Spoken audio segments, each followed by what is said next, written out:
This shit is a 10 out of 10, bro. So I spent like what, 16 bucks. Stuff like strawberry flavored stuff sometimes can be a little overwhelming.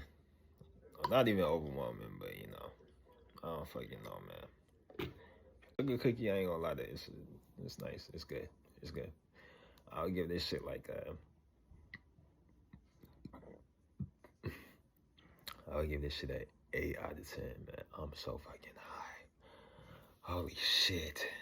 Fuck. I'm finna go smoke one more time. Strawberry ice cream.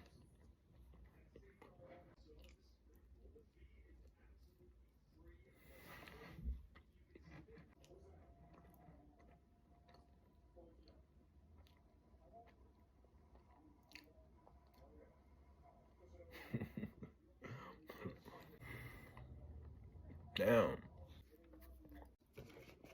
Yeah. Nothing. This is the only almond milk you should be buying and spending your money on. This is the real shit, man. Real clean ingredients. If you don't know about it, this is what you need to be drinking. Fuck any other brand. This shit right here, man. This shit.